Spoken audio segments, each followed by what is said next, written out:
Hi hello నమస్తే welcome to our channel. నేను మీ Priyanka Rao Kunireddy.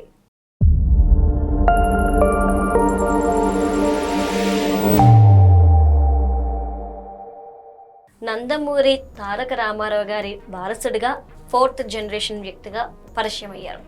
Number 1 మూవీతో అందరి ముందుకి రాబోతున్నారు. అయితే ఈయన ఎవరే కాదు, హరికృష్ణ గారి పెద్ద కొడుకు. సో అంటే కళ్యాణ్ రామ్ గారి అన్నయ్య కొడుకు. మరి మరొక నవ హీరో ప్రేక్షకుల ముందుకు రాబోతున్నారు. సో ఎలా ఉండబోతుంది 4th జనరేషన్, అలానే నెపోటిజం అనేది కూడా తెలుగు ఇండస్ట్రీలో ఎక్కువ ఉంది అని చెప్పి అందరూ అంటుంటారు. సో దీన్ని బేస్ చేసుకుంటే ఎలా చూడాలి, దీనికి సంబంధించి ఈరోజు మనతో మాట్లాడడానికి మనతో పాటు సీనియర్ జర్నలిస్ట్ హేమ్ సుందర్ గారు ఉన్నారు. ఆయనతో మాట్లాడదాం. నమస్కారం అండి. నమస్తే అమ్మా. సార్, ఈరోజు నందమూరి తారక రామారావు గారి ముని మనవడు తెర ముందుకు వస్తున్నారు కొత్త సినిమాతో. ఆయన తెలుగు స్పీచ్ చాలా చక్కగా ఉంది, చాలా స్పష్టంగా మాట్లాడారు. ఇదంతా పక్కన పెడితే 4th జనరేషన్ హీరో అంటే తరతరాలుగా వస్తూ ఉన్నారు, ఎలా చూడాలి? అంటే నందమూరి రామారావు అనే పేరే ఒక బ్రాండ్. ఓకే. రామారావు గారి తర్వాత ఆ పేరు జూనియర్ ఎన్టీఆర్కి వచ్చింది. జూనియర్ ఎన్టీఆర్ పేరు కూడా నందమూరి తారక రామారావే. ఇప్పుడున్న తారక రామారావుల్లో జూనియర్ ఎన్టీఆర్తో పాటు ఇప్పుడు కొత్తగా ఈ యువ హీరో పేరు చెప్పాల్సి వస్తుంది. కానీ అంటే నాకు ప్రధానంగా ఏమనిపించింది అంటే ఇదే టైంలో ఈ పేరుతో ఉన్నప్పుడు ఇంకొక నందమూరి తారక రామారావు అంటే జూనియర్ ఎన్టీఆర్ కూడా వచ్చి ఉంటే బాగుండేది అనిపించింది నాకు. ఇంకొకటి తన మరి జానకిరామ్ గారి అబ్బాయి కాబట్టి తమ్ముడి కొడుకు కళ్యాణ్ రామ్, అదే జానకిరామ్ గారి తమ్ముడు కళ్యాణ్ రామ్ ఉంటే బాగుండేది. అంటే తన అన్నయ్య కొడుకే కాబట్టి కళ్యాణ్ రామ్ ఉంటే బాగుండేది అనుకున్నాను. కానీ వాళ్ళు రాకపోవడం అనేది కొద్దిగా లోటుగా అనిపించింది నాకు. అంతమంది రావడం అక్కడ మరి ఎన్టీఆర్ గారి స్తూపం దగ్గర అంతమంది రావడం అనేది గొప్ప విషయంగా చెప్పాలి. అక్కడ ప్రారంభోత్సవం నాకు తెలిసి ఇదే ఫస్ట్ సినిమా అనుకుంటున్నా. ఒక సినిమా ప్రారంభం జరగడం కూడా అక్కడ ఓపెనింగ్ జరగడం ఫస్ట్ టైము. అంతమందిని అక్కడ చూడటం, నందమూరి ఫ్యామిలీ సభ్యుల్ని అంతమందిని అలా చూడటం కూడా ఫస్ట్ టైం నాకు తెలిసి. అంటే ముఖ్యంగా ఒకవేళ కళ్యాణ్ రామ్ గారు ఎన్టీఆర్ గారు వచ్చి ఈయనకి సపోర్ట్ చేస్తే మిగిలిన ఫ్యామిలీ మెంబర్స్ సపోర్ట్ చేయరేమో, ఎందుకంటే ఆల్రెడీ గొడవలు ఉన్నాయి కాబట్టి అనే ఉద్దేశంతో రాలేదు అంటారా, లేదంటే ఇంకేదైనా రీజన్ అయ్యి ఉండొచ్చా?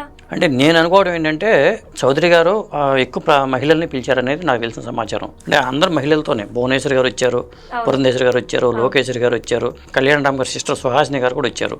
అంటే మహిళలకి ప్రాధాన్యత ఉంది అక్కడ. అంటే మరి అప్పుడు ఎన్టీఆర్ గారి భార్య, జూనియర్ ఎన్టీఆర్ గారి భార్య ఉన్నారు, ఆ తర్వాత కళ్యాణ్ రామ్ గారి భార్య ఉన్నారు, వీళ్ళిరువురు కూడా అక్కడ కనిపించలేదు కదా. అంటే వాళ్ళు వచ్చి ఉండాలి, కనీసం వాళ్ళు రాకపోయినా వీళ్ళు వచ్చి ఉండాలి. బాలయ్య బాబు గారు రాలేదు, మరి బాలయ్య బాబు గారి వైఫ్ సత్యమని వచ్చారు కదా, వసుంధర గారు వచ్చారు కాబట్టి కనీసం వాళ్ళ లేడీస్ అని వచ్చి ఉంటే ఆ లోటు అనేది కనిపించకుండా ఉండేది, జనాలకు మాట్లాడుకోవడం అవకాశం ఉండేది కాదు. వాళ్ళు రాకపోవడం కానీ, వాళ్ళ శ్రీమతి కానీ రాకపోవడం కానీ, ఇవాళ మీరు ప్రశ్న అడగడానికి కానీ అవకాశం ఏర్పడింది. అంటే కుటుంబ గొడవలు తారాస్థాయికి చేరుకున్నాయి అనడానికి ఈ రోజు ఇన్సిడెంట్ ఒక ఉదాహరణగా చూడొచ్చా? తారాస్థాయి చేరుకున్నాయి నేను అనుకోవట్లా. ఇంతమంది రావటం గొప్ప విషయం కాబట్టి ఆ యూనిటీ నచ్చింది నాకు. మనం ఒక గ్లాసులో సగం నీళ్లు ఉన్నాయని చెప్పొచ్చు, సగం లేవని చెప్పొచ్చు, చెప్పే విధానం బట్టి ఉంటుంది. మనం ఇక్కడ పాజిటివ్గా తీసుకోవాలి. అంటే ఒక మొదటి సినిమా ఓపెనింగ్కి, మరి నందమూరి తారక రామారావు సినిమా ఓపెనింగ్కి ఇంతమంది రావటము, ఆ ఫ్యామిలీ నుంచి ఇంతమంది ఆడవాళ్ళు రావటం, ఇప్పుడు మహిళా సాధికారత అంటూ ఉంటారు. నిర్మాత కూడా ఎలమంచిలి గీత గారు, వైవి చౌదరి గారి వైఫ్. మరి కాబట్టి ఆ మహిళలందరూ, నందమూరి ఫ్యామిలీ నుంచి మహిళలందరూ రావటం అనేది గొప్ప విషయము. అంటే పాజిటివ్ గా మనం చెప్పేది ఏంటంటే రాని వాళ్ళని పక్కన పెడితే వచ్చిన వాళ్ళ గురించి మనం మాట్లాడుకుంటే పాజిటివ్ గానే చూడాలి కదా దీన్ని. అంటే ఎప్పుడు నందమూరి ఫ్యామిలీ నుండి ఎంతమంది హీరోలు పరిచయం అయినప్పటికీ కూడా ఆ ప్లేస్లో ఎప్పుడు కూడా ఏ మూవీని లాంచ్ చేయలేదు, అదొక హైలైట్గా నిలిచింది. ఏంటి అంటారు రీజన్? ఇంకొకటి ఫ్యామిలీ మెంబర్స్ మాట్లాడుతూ కూడాను ఈయనే నందమూరి తారక రామారావు గారి వారసుడు జూనియర్ ఎన్టీఆర్ అన్నట్టు చెప్పుకుంటూ వచ్చారు. ఎలా చూడాలి? ఇప్పుడు జూనియర్ ఎన్టీఆర్ అని మళ్ళీ ఈ ఎన్టీఆర్ అన్నా కానీ అది జనాలు కన్ఫ్యూజ్ అవుతారు. అవును, జూనియర్ ఎన్టీఆర్ అని అనాల్సి వస్తుంది. ఇప్పుడు గతంలో కూడా జూనియర్ ఎన్టీఆర్ అంటే నా పేరు పక్కన జూనియర్ లేదు, తీసేయమని జూనియర్ ఎన్టీఆర్ నుంచి ఒక ప్రపోజల్ వచ్చింది. కానీ పెట్టకపోతే చరిత్రలో ఏ ఎన్టీఆర్ అంటే ఏం చెప్తాం మనం? కంపల్సరీ కావాలి. మరి జూనియర్ ఎన్టీఆర్ ఆయన ఉన్నప్పుడు ఈయన పేరు పక్కన మరి ఈయనకి జూనియర్ ఎన్టీఆర్ అనే పెట్టాలి కదా.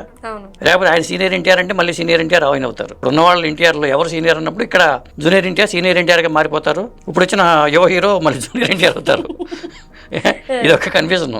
కాబట్టి ఎన్టీఆర్ నెంబర్లు పెట్టుకోవడం బెటర్ ఏమో. ఎన్టీఆర్ 3 అని పెట్టుకుంటే బాగుంటుంది. ఎన్టీఆర్ గారు, నందమూరి తారక రామారావు గారు, అసలు తారక రామారావు గారు 1 అని పెట్టుకుని, 2 ఆయన పేరు 2 అని పెట్టుకుంటే, 3 ఆయన పేరు 3 అని పెట్టుకుంటే చరిత్రలో ఇబ్బంది లేకుండా ఉంటుంది. ఒకటి. ఇంకొకటి ఏంటంటే అసలు ప్రారంభోత్సవాలు అక్కడ ఇంతవరకు ఎవరో జరపలా, ఆలోచన రాలా. చౌదరి గారికి ఈ ఆలోచన రావడం గొప్ప విషయం. ఇంకోటి ఏంటంటే చౌదరి గారు సినిమాల ద్వారా పరిచయం అయిన వాళ్ళందరికీ మంచి పేరు వచ్చింది. ఆయన పరిచయం చేసిన హీరోలు పరిచయం చేసినా పైకి వచ్చారు, హీరోయిన్ పరిచయం చేసినా పైకి వచ్చారు. మీరు దేవదాసు రాము అవును. రామ్ పోతినేని ఈయన సినిమాతో దేవదాస్ అనే సినిమా ద్వారా పైకి వచ్చాడు. తర్వాత ఇలియానాని కూడా పరిచయం చేసింది ఈయనే. అలా చూసుకుంటే ఇప్పుడు సాయిధరం తేజ్ని రే అనే సినిమాతో పరిచయం చేసింది ఈయనే. ఇలా చూసుకుంటే చాలా ఉంటాయి. మరి వీళ్ళ తాతగారు ఇప్పుడు యువ హీరో నందమూరి తారక రామారావు గారు తాతగారు హరికృష్ణ గారితో సీతయ్య ఎవరి మాట వినడంటూ చేసింది ఆయనే. లాహిర్లు కొత్త కోణంలో చూపించడం హరికృష్ణ గారిని ఎవరు చేయలే ఆ ప్రయత్నం, అది చౌదరి గారు చేశారు. అంటే చౌదరి గారికి ఎన్టీఆర్ ఫ్యామిలీ అంటే అభిమానం, భక్తుడని ఆయనే చెప్పుకుంటాడు, ఎన్టీఆర్ చెప్పుకుంటుంటారు. మరి ఈ మూవీని ఏ విధంగా తెరకెక్కిస్తారు, ఏ కోణంలో నవ యువకుడిని చూపిస్తారు అనుకోవచ్చు? అంటే ఆ ఎన్టీఆర్ గారి ఇమేజ్ని ఇక్కడ రానివ్వకుండా జాగ్రత్త పడతాడు ఆయన. ఎందుకంటే పోలికల పరంగా చూసుకున్నా దూరంగా ఉంటాడు కాబట్టి ఒక మంచి యూత్ డ్రామా తీసుకుంటే, లవ్ స్టోరీ తీసుకునే చేయొచ్చు. నేటి ట్రెండ్కి తగ్గట్టుగా ఎంచుకునే అవకాశాలు ఉంటాయి ఈ కథాపరంగా చూసుకుంటే. మళ్ళీ ఆ ఎన్టీఆర్ గారి డైలాగ్స్, ఆ ఎన్టీఆర్ ఇమేజ్ అనేది ఇక్కడ బ్రాండ్ అనేది పడకూడదు. పేరు ఎన్టీఆర్ అనగానే అట్లా ఊహించుకుని సినిమాలో డిస్కరేజ్ అయ్యే ప్రమాదం ఉంటుంది. కాబట్టి ఆ విషయంలో కేర్ తీసుకుంటారు చౌదరి గారు, సీనియర్ డైరెక్టర్ కాబట్టి ఖచ్చితంగా ఆ కేర్ తీసుకుంటారు. ఈ కుర్రాడు కూడా చాలా ఫ్రీగా మాట్లాడేవాళ్ళు, మన ప్రసంగం చూసాం. మొదటి సినిమాలో చాలా బిడియంగా చాలా మాట్లాడరు కూడా, అలాంటిది చాలా ప్లాన్గా చక్కగా మాట్లాడాడు అతను. పాయింట్ టు పాయింట్ అతను మాట్లాడిన 4 ముక్కలు కూడా చాలా పాయింట్ టు పాయింట్ మాట్లాడటం అనేది ముచ్చటేసింది. ట్రైనింగ్ అయ్యాడు అతను యాక్టింగ్ పరంగా. కాబట్టి ఇప్పుడున్న మనం ఆ అందాల తారక రామారావు గారి అందం ఎవరికి రాదు, ఆయనకు అందంతో కంపేర్ చేయకూడదు. ఇవాళ చాలా మంది ధనుష్ అందమే లేకుండా బ్రహ్మాండమైన స్టార్గా ఎదిగాడు. కొత్తగా వచ్చిన ప్రదీప్ రంగనాథన్ అనే కుర్రాడు, అతను అందం లేకపోయినా అద్భుతంగా నటనతో రాబట్టాడు. కాబట్టి ఈ కుర్రాడిని చూసినా నాకు ఆ స్థాయిలోనే ఎదుగుతాడనిపిస్తుంది. ఓకే, అంటే సార్ ఎంతమంది హీరోలు ఇంట్రొడ్యూస్ అయినా కానీ ఇంతమంది వచ్చి సపోర్ట్ చేయడం అనేది ఎక్కడ చూడలేదు. మొత్తం ఫ్యామిలీ వచ్చి సపోర్ట్ చేస్తున్నారు. అంటే తండ్రి లేడు బిడ్డకి, మేమున్నాము అని చెప్పేసి వచ్చినట్ట, లేదంటే గనక ఇంకేదైనా రీజన్?